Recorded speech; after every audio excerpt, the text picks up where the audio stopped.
Alright, howdy. I'm going to do another demo today of some gear that you may not have seen very much of on the internet, primarily because these were only made for a couple of years in the 90s. This one here is, I think I bought it in like 92 maybe, 93. But as you can see, it bears a striking resemblance to a pedal you may have seen called the Tube Driver, which there was a tan version that came out with a Chandler name on it, and then there was this black and yellow looking cosmetics that was the BK Butler, which is what this one is called. I don't know the actual name of the company that put these out. I've only ever seen the BK Butler name on them. I gather from some research I did a while back that the BK Butler is an actual person who designed this series of effects. This was also available in a rack mount preamp or a rack mount pedal or something like that, which I've never seen in person. But I bought this brand new as a 1x12 combo, and it served my needs very well. It was lightweight. It was super easy to get to and from gigs. It never let me down. One thing that it has been prone to over the years is scratchy pots, which I've cleaned a bunch of times and made a difference, at least temporarily, but it seems like they always get dirty again, even though most of the time it was not open to the air like this. But it's 100 watts, it's 2 channels, it has a clean channel, it has reverb. The tube channel is pretty much, I think, kind of the Tube Driver pedal with a 100 watt power amp attached to it. And the clean channel is pretty much what it says. It is spring reverb. As you can see, the reverb tank, as with the rest of the amp, is kind of out on its own right now, so it's going to be a little bit noisier than it usually would be. I will go ahead and turn that down and turn the amp on. This is the clean sound of the amp. As you can see, I've got it kind of set mid down right now, so it's kind of fendery.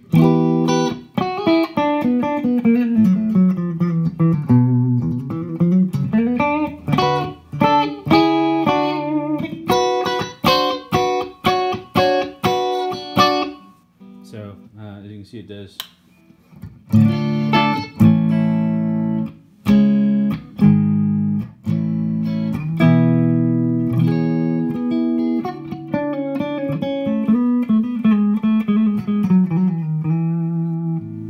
Probably could stand to have the bass down a little bit on that.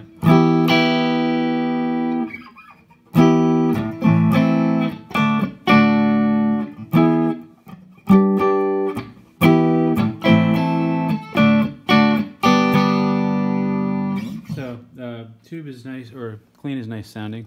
The reverb is not a super strong reverb, and you can hear the level of noise go up a little bit there, the hum.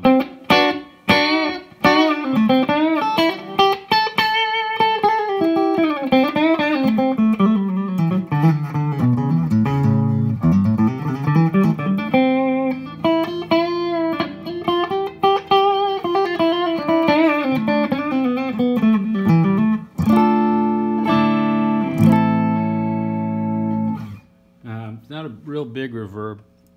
If you had the Fender reverb on any Fender spring reverb amp up as high as I've got this one, you'd pretty much be lost in reverb. But if you turn it up, it still does reverb. Could probably benefit from a better tank. I don't know. Then it also has the tube drive channel.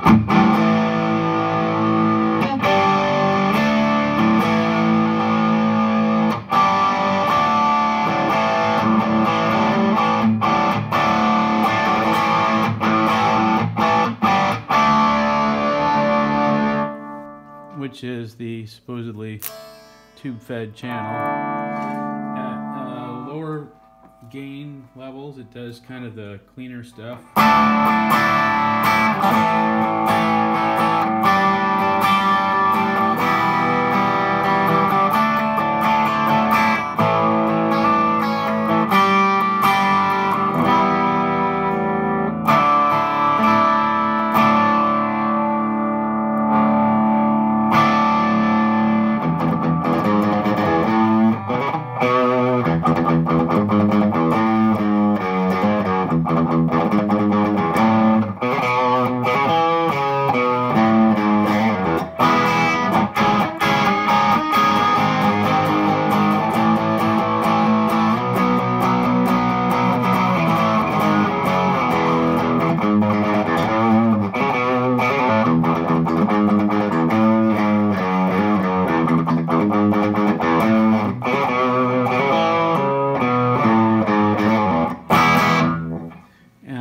tend to like it right up about 4 there.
So it's a pretty good classic rock amp right there.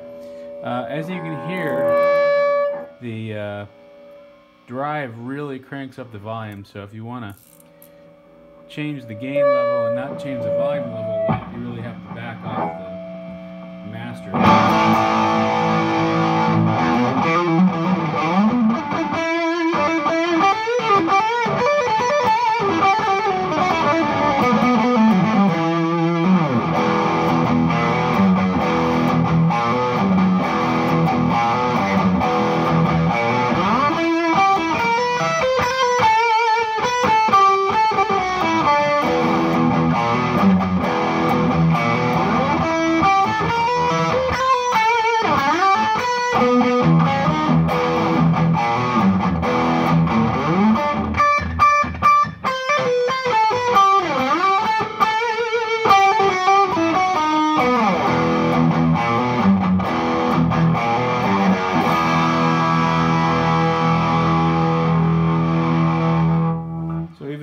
It's not what I would call a metal guitar amp, but it is capable of a pretty good amount of gain for sure. But you know, if you're kind of more of a classic rocker than I am, I think this is a more usable level.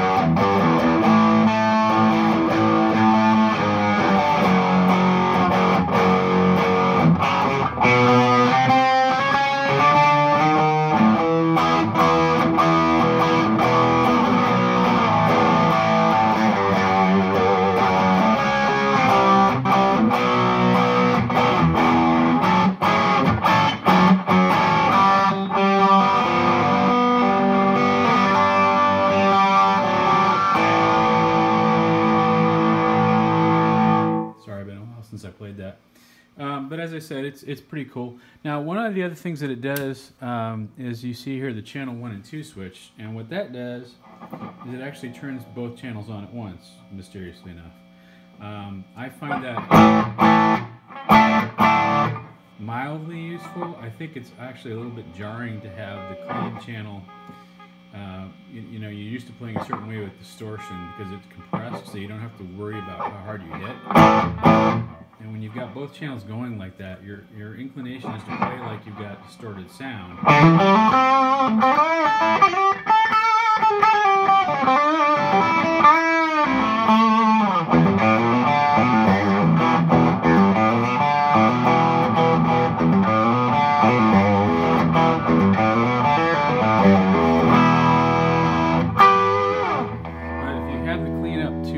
It's, I think, kind of jarring, so if you're going to do that, you really have to watch and balance out your levels.